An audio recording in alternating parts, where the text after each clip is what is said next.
Spoštovani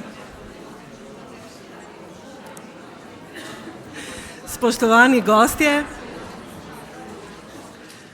dragi prijatelji izobraževanja odraslih, vseživljenjskega učenja. Tukaj smo se danes zbrali vsi, ki verjamemo v izobraževanje odraslih, ki ga zagovarjamo, ki ga udejanjamo. Posebej smo veseli gostov, ki so prišli iz morda drugih javnih zavodov. Zelo smo veseli naše gostje, dr. Renate Salecl, ki ta hip še ni z nami, ampak pride, po možnosti še s svojim partnerjem, gospodom Brankom Sobanom. Vi, gostje, nam namreč širite obzorja in prav je tako. Zato, da gledamo na to, kar vsak dan delamo, o čemer razmišljamo dan in noč, da to pogledamo še z kakšnih drugačnih vidikov, da pogledamo na življenje in na človeka celostno. Rada bi z vami delila en pregled, ki smo ga naredili v trenutku, ko smo se zavedli, da je pravzaprav 10 let, kar promocijsko in informacijsko središče Andragoškega centra skupaj z vami seveda organizira letni posvet o izobraževanju odraslih.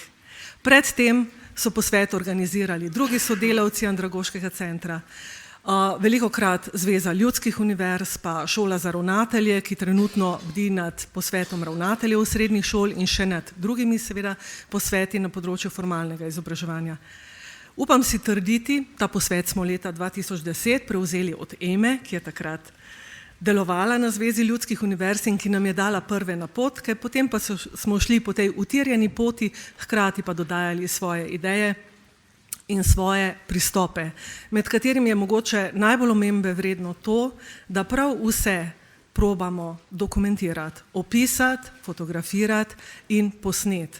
Tako da imamo vse te posvete, na katerih ste večina od vas tudi sodelovali, jih so ustvarjali na voljo za vas, da si jih pogledate.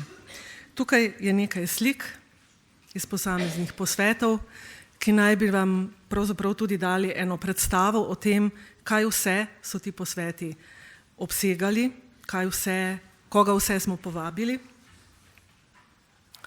In tukaj še nekaj statistike. V teh 10 letih je bilo udeležencev nad 2000, približno 240 udeležencev na posvet.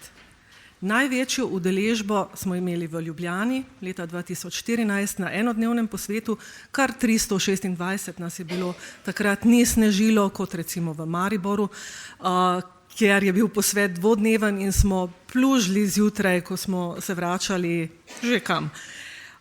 Najmanjša udeležba je bila marca 2017, takrat smo pravzaprav organizirali posvet, ki spada v leto 2016. Takrat je namreč izostal iz različnih razlogov in smo potem to na hitro nadoknadili s pomočjo Šole za ravnatelje, tokrat izjemoma, ampak v novembru spet s polnimi močmi organizirali svoj lasten posvet. Več o enem takem 10-letnem pregledu si lahko preberete v našem glasilu e-novičke. Verjamemo, da je pomembno, da poznamo to našo preteklost, tudi onkraj leta 2010, ker z enim pregledom vsebin lahko pridemo do tega, da se vedno znova najdemo na nekih prelomnicah. Leta 2010 so se iztekali evropski dokumenti, pa naš nacionalni program in smo bili v podobni situaciji, kot smo danes. Na začetku tega desetletja smo se najprej ukvarjali s tem, da nacionalni program pripravimo do leta 2015, potem smo ga raztegnili na 2020, kot veste.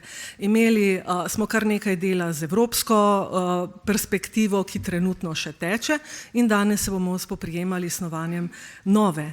Snovali smo s skupnimi močmi Zakon o izobraževanju odraslih in še bi lahko naštevala. Vmes je bil celo en posvet o vrednotah v globalni družbi. Tako da vsebin je bilo zares ogromno. Dvodnevni posvet smo organizirali 5krat pa smo se srečali samo za en dan. To je bilo takrat, ko smo varčevali. Danes smo tukaj v Portorožu, Varčevanje je ravno tako na mestu, saj nam obetajo krizo, ampak kljub temu smo se nekako odločili, da danes in jutri tukaj slavimo naše področje, da mu damo spet eno svežo energijo, zato ker jo bomo še kako potrebovali v novem desetletju. Še malo statistike letošnjega posveta, nad 260 prijavljenih imamo danes, vidite, razporeditev po spolu je zelo pomembna. Vidite, koliko se nas je prijavilo za danes, ko nekateri verjamejo, da je pravzaprav pomembnejši dan, morda konkretnejši glede na to, da gre za prvo osrednjo točko, ki je snovanje novega nacionalnega programa.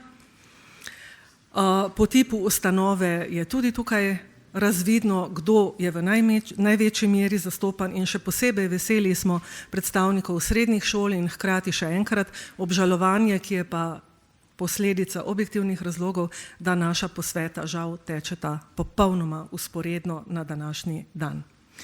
Verjamemo pa, a ne gospa Elvira, da bo tudi tekanje po stopnicah gor in dol, ko se boste poskušali udeležiti malo tistega posveta, malo našega, prispevalo k zdravju, če k ničemer drugemu. Še nekaj statistike, kamorkoli gremo, osrednja slovenska regija je pač tista, ki je najbolj zastopana, tako tudi danes. Prišli smo v Portorož, kot vidite. Nekako pa je to seveda tudi odraz ponudbe izobraževanja odraslih, tako da je tale shema iz več vidikov zgovorna. In ko se boste pogovarjali z drugimi udeleženci, je velika, precejšna verjetnost, da bo to Mateja ali Maja ali Andreja ali Andrej in podobno. To nam je pripravil Franci, ki ima popolno kontrolo nad prijavami.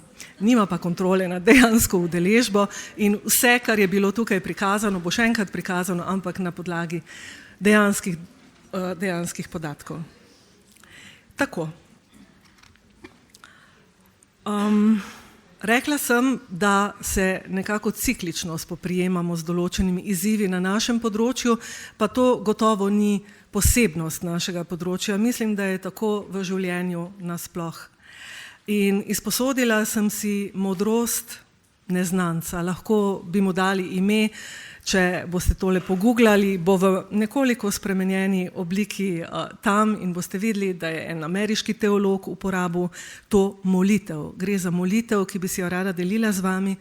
Naj nas pri današnjem delu danes in jutri vodijo umirjenost, jasnost, vedrina, serenity je angleški izraz, ki ni tako enostavno prevedljiv, da sprejmemo tisto, česar ne moremo spremeniti. Včasih pozabimo, da nekih stvari ne moremo spremeniti, ker v naravi stvari ni tako mišljeno. In želimo si pogum in moč, da spremenimo tisto, kar lahko in kar moramo spremeniti. In kar je morda najpomembnejše, modrost, ki nam pomaga razlikovati to dvoje.